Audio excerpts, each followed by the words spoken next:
আমি একজন প্রবাসীর বউ। 2 বছর পর আমার স্বামী প্রবাস থেকে দেশে ফিরল।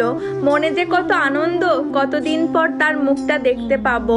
মনে মনে সিদ্ধান্ত নিলাম এবার একটা সন্তান নিবই। কিন্তু আমার স্বপ্ন যে আমার জন্য মৃত্যু নিয়ে দেশে এসেছে ভাবতেও পারিনি। দেশে আসার কয়েকদিন পরে দেখতে পারি তার মাথা ব্যথা, জ্বর লেগেই থাকতো, কিচ্ছু খেতে পারতো না, বমি করতো, মাঝে মাঝে বলতো আমার হাতের পেশিতে ব্যথা করতেছে, রাতে ঘামতো, ডায়রিয়া হতো। আমরা ভাবলাম হয়তো এক দেশ থেকে আরেক দেশে এসেছে তাই এমনটা হচ্ছে।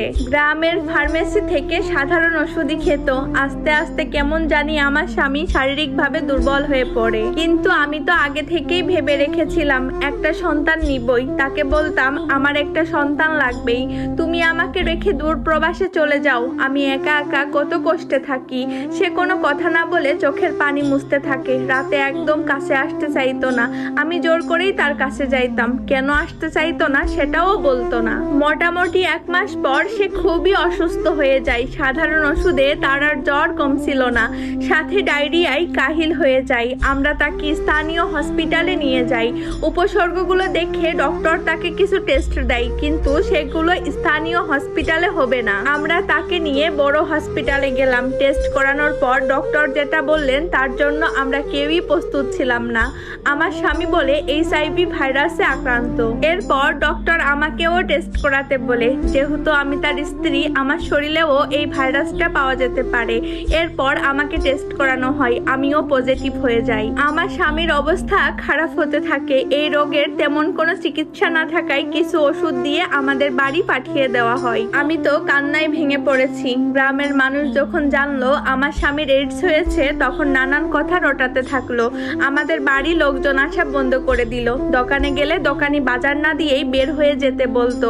একটা সময় এক ঘরে করে দেওয়া হয় আমাদের। আমি আমার স্বামীকে একদিন জিজ্ঞেস করলাম, তুমি তো এ রোগ বিদেশ থেকে নিয়ে এসেছো, কি করেছো আমাকে বলো। সে কাঁদতে কাঁদতে আমায় বলল বিদেশ থাকা অবস্থায় সে মদের বারে যেত তার বন্ধুদের সাথে। সামান্য টাকায় মেয়েরা সকল চাহিদা মিটিয়ে দিত। বন্ধুরাও করতো, আমিও নিজেকে সামলাতে না পেরে প্রায়ই করতাম ওই সব মেয়েদের সাথে। কিন্তু আমি জানতাম না এটাই আমার জীবনের কাল হবে। আমি এসব কথা শুনে চিৎকার করে কাঁদতে কাঁদতে বলি, তুমি নিজের চাহিদা মেটালে বাজারি মেয়েদের দিয়ে, আর শরীরে নিয়ে আসলে মরণ ব্যাধি এইডস। আর আমি তোমাকে ভালোবেসে তোমার বাবা মার সেবাই করে গেলাম।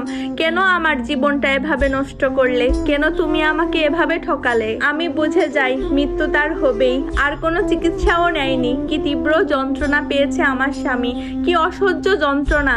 যাই হোক, হাজার হলেও তো আমার স্বামী। এতদিন তো তার পাঠানো টাকাই খেয়েছি, এখন ফেলে কোথায় যাব? আমি আমার সাধ্য মতো তার সেবা করেছি। হঠাৎ করে আমার স্বামীর মৃত্যুর ঘন্টা বেজে যায়। জানা যায় কেউ আসতে চায় না। কয়েকজনকে টাকা দিয়ে দাফন কাজ শেষ করা হয়। এবার আমার পালা। আল্লাহ, তুমি আমার স্বামীর মতো এমন মৃত্যু কাউকে দিও না। এই স্টোরিটা এক অসহায় আপুর জীবন থেকে নেওয়া। আমি মনে করি এই স্টোরিটা প্রত্যেকটা প্রবাসী ভাইদের শোনা উচিত। 2 মিনিটের সুখের জন্য এইভাবে নিজের জীবনটা অকালে শেষ করার কোনো মানেই নেই।